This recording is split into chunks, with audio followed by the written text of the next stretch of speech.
something a bit different. Obviously, the chat amongst Ipswich Town fans at the moment is very much glass half full, glass half empty.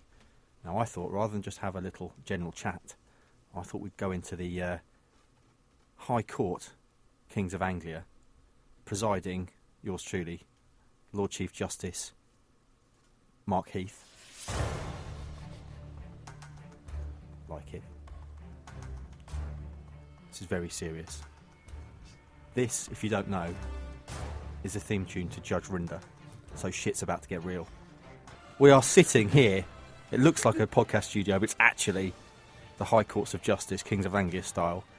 We've got two experienced barristers who are about to prosecute and defend the case for and against.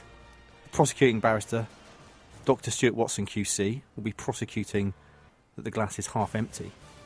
And across the table, looking him deep in the eyes and giving a steely, mean mug. There's no table. No wigs either, which is disappointing. I thought you might bring wigs. Anyway, Hutch Hogan QC will be defending and saying the glass is indeed half full. Gentlemen, as is tradition, indeed actually the rule in court, the prosecution will start.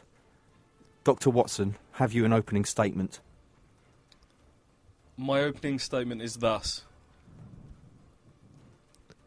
I'm worried that Ipswich Town might mess this up. My heart says everything's going to be fine, but the evidence suggests otherwise. Is that your opening statement? That is my opening statement. I should just point out at this point that obviously this is a bit of fun, not necessarily the views of either of the two Queen's Counsels involved. Just like barristers, they'll do anything for money. So there you go. So Stu, whatever Stu says and whatever Andy says might not actually be what they think. But just remind it's a little bit of fun. Anyway, Hutch Hogan QC, your opening statement, please. Ladies and gentlemen of the jury, Lord Justice Heath. Yes. The case for a glass half full is a simple one. It focuses on the future rather than the past. It gives credit for what has come before in difficult circumstances, yet acknowledges the opportunity lying ahead. It is grounded in clear, concise, common sense and testimony from a star, reliable witness. And it is a case, once heard, that will prove beyond reasonable doubt that Ipswich Town are drinking from a half-full cup.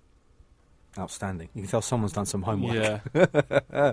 As a QC, Stu, I'm a bit disappointed you haven't done more preparation. Yeah, I'm woefully underprepared for this. It was something that was muted in the group chat last night. Yeah.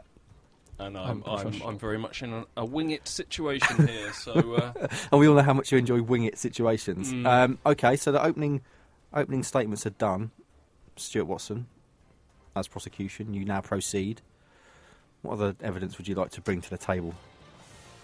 I would like to start with goals and lack of. Yep. Goals from midfield not happening.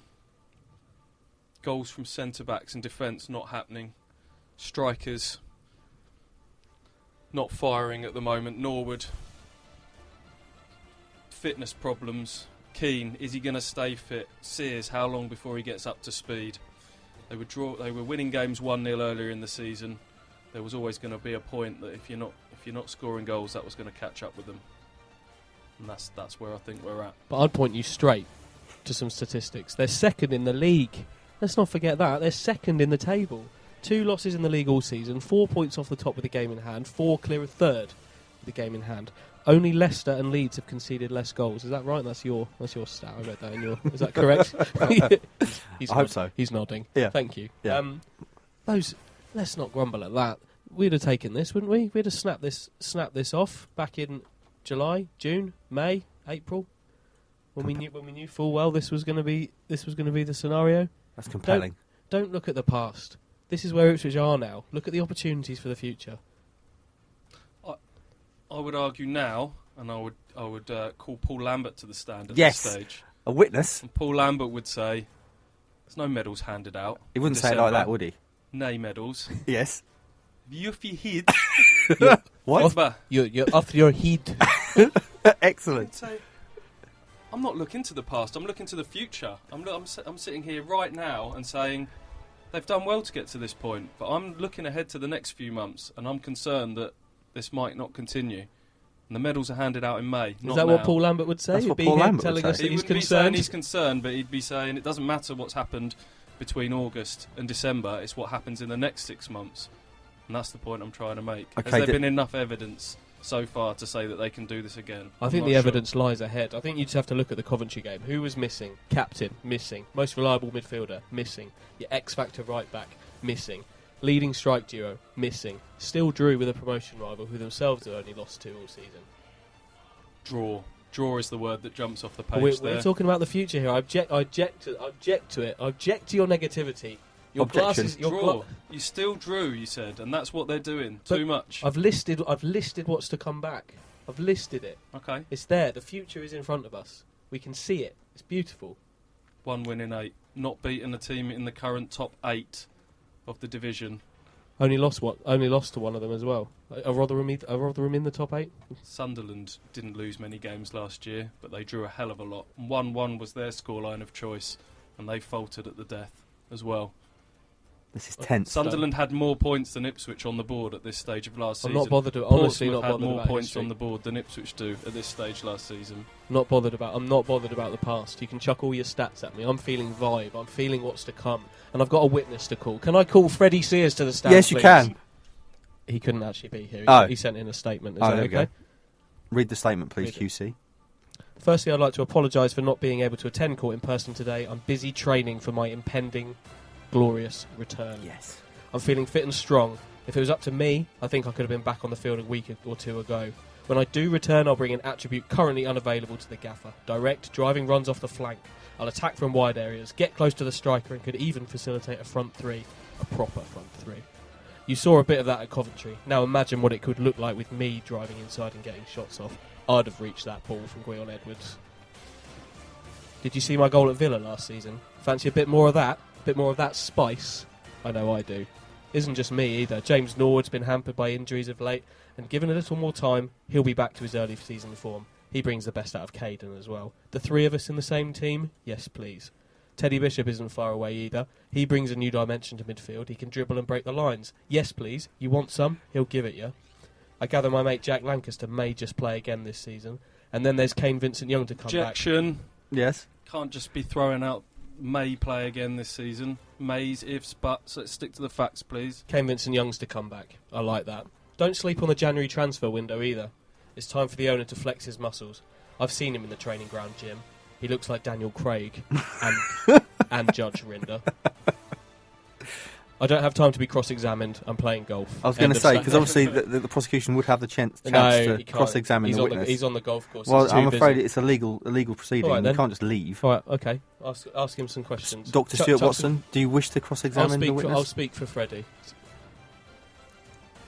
Freddie, how long realistically before you are back to your best? I think I could have been back on the pitch 2 weeks ago, Stu. You think you could do I'm that? going to play in the cup at Exeter. So you're immediately going to be in top form in your first game back, are you? Might take a week or 2, but there are others as well. But I'm back. I'm coming back. Don't you worry about me. The goals have been a little bit dry in the team at the moment. I was top scorer last season. With how many? Top scorer. So Sick burn. Did you go about 46 games without a goal at one stage recently? that's negative. Yes. Okay. No further questions. Oh! Prosecution rests there. Are there any further witnesses? I know the... I'll call a witness. Yeah, I thought you had a key witness you were thinking Got about a key calling. witness here. Yeah? This man's got a bit of time on his hands because he has a big gap between games. I call Mick McCarthy to the stands. Oh, no one saw this. This in the courtroom drama. Now everyone would be hushed. This would be like, as Mick McCarthy walks in, he sits the down, door creaks. in he walks. Mr. McCarthy, if you'd like to make your way into the witness box, Does he have to put his hand on the Bible? You have to do all that? Yeah, well, he's sworn his oath. you get the option. He's sworn in anyway. He's got some water in front of him. Dr. Stuart Watson, your witness. Oh, you're all fucking happy with 1-0 now, are you? Is that it? And then he would probably slam his hand on the desk and say, leave. Oh, call Scoos in front of a back 5. That's fine now, is it? Are you entertained? I am actually. Can I? Defence, your witness. Are you open for cross-examination? Of course. Yeah. What is it to do with you? Quite frankly, Mick, what are you doing here? What relevance have you got to to this. We're looking at the past again, aren't we? He's gone. He's already slammed his hand on He's the gone desk. to take the Arsenal job. He's walked out, yeah. Yeah. Okay. Any further witnesses going to be called? We've got Because no obviously more we've got closing witnesses. statements at some point. I've no more witnesses. I've just got a few little things I'd Yes. like to chuck out. Okay, go. Just why everything's these aren't the reasons why they're going to get promoted, but it's reasons that might top your glass up to half full status that little bit more. Still in 2 cups, attendance is up, atmosphere's back, best kit in years, home on Boxing Day this year, the Cobbold stand's been painted and there's a new fence at the training ground. Get on board, your cup's half full, job done. Was that your closing statement? No, I've got more. Excellent. Prosecution, would you like to offer any more evidence? Would you like to proceed to closing statement? I can proceed to closing statement if you like. The floor is yours. Okay. I'm just going to throw a few bullet points at you, like you've just given to me. Not beating teams in the top half of the table. Not scoring enough goals. Shots on target over the last few games. 1, 2, 0, 1. Not creating enough, and then when they do, they're not taking the goals. They've struggled when key men have been out injured. The squad rotation and the calling off of games due to international breaks has severely hampered momentum. It's severely hampered team chemistry. It will catch up on Ipswich in the end. That's why my glass is half full. The prosecution Empty, rests. I mean. The prosecution rests. And the defence, as is tradition, has the final say. Closing statement, please, Hutch Hogan QC. Ladies and gentlemen of the jury, Lord Justice Heath, producer Ross. I presented to you a solid start to the season, a supporting cast waiting to return, flashes of quality and a myriad of factors which combine to project a bright future. Witness statements have supported this with vigour and passion. We've had years of apathy and negativity. It's time to turn away from the darkness and look towards the light. Ladies and gentlemen of the jury, lift up your cups, knock back your drink and fill that cup up again. It will forever be half full. Keep it flowing. I rest my case. And there we go. The choice, of course, now goes to the jury as to who will win this case. And you, my friends, are the jury. At some point today, we'll put out a poll as to which side of the argument you're most compelled by. And that will be the official ruling of the jury. We'll decide which QC gets his bonus for this case. Gentlemen, court is now over.